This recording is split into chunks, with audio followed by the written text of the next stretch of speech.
किस तरह से आप अपने गेहूं में कल्लों की संख्या को बिल्कुल फ्री में बढ़ा सकते हैं। क्योंकि जो हम तरीके बताने जा रहे हैं, यदि आप इन तरीकों को अपने गेहूं की फसल में अपनाते हैं तो निश्चित ही बिल्कुल एक भी पैसा आपका अलग से खर्चा होने वाला नहीं है और कल्लों की संख्या काफ़ी ज़बरदस्त आपके गेहूं में बनेगी। तो जहां पर हम गलतियां करते हैं, जो हमसे अक्सर चूक हो जाती है, उसी चीज़ को हमें सुधारने की ज़रूरत है। क्योंकि वो गलतियां हम कर देते हैं लेकिन हमें पता भी नहीं होता है।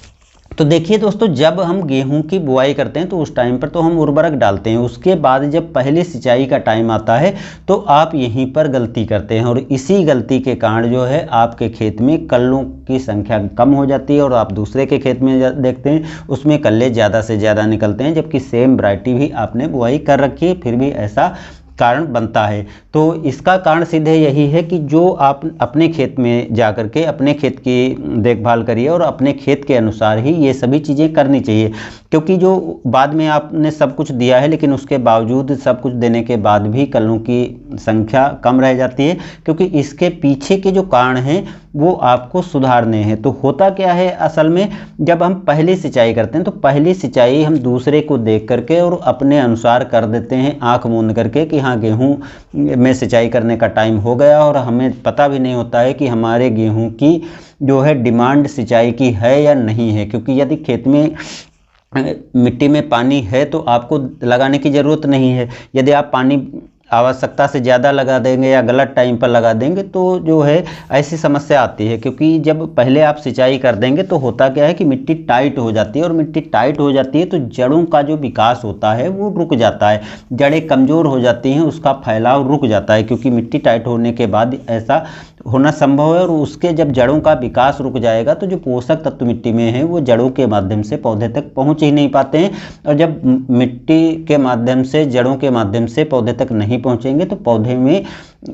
जड़ों का विकास रुकता है, उसके साथ साथ कल्ले का फुटाव भी रुक जाता है, और ये चीज़ हमको पता ही नहीं होती। तो एक चीज़ जो हमने पहले वीडियो में भी बताया है कि आप अपने खेत में जाइए, पहले थोड़ी सी मिट्टी हटा लीजिए और मिट्टी हटाने के बाद फिर उसको दबाइए। यदि लड्डू की तरह बन रहा है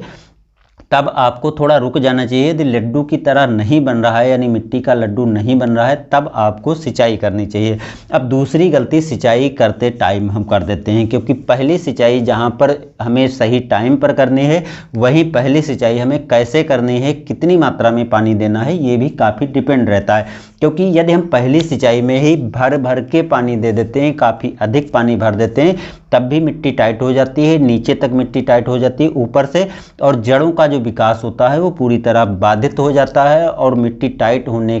के कारण जो है कल्लों का फुटाव रुक जाता है, पौधा पीला पड़ जाता है और पौधा कमज़ोर हो जाता है, और जड़ें जो हैं कभी कभी विकसित नहीं होती हैं, जिसके कारण लाख कोशिश करने पर, सब कुछ देने पर भी उतने अच्छी तरह से पौधा नहीं ग्रोथ कर पाता है, कल्लों की संख्या कम रह जाती है, और हम तरह तरह के उपाय करते रहते हैं, व्यर्थ में हम पैसे को खर्च करते रहते हैं। तो जब भी आप पहले सिंचाई करें तो पहली चीज़ जो मैंने बताई है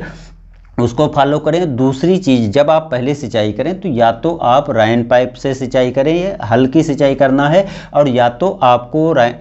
स्प्रिंकलर से करना है। तो दो माध्यम से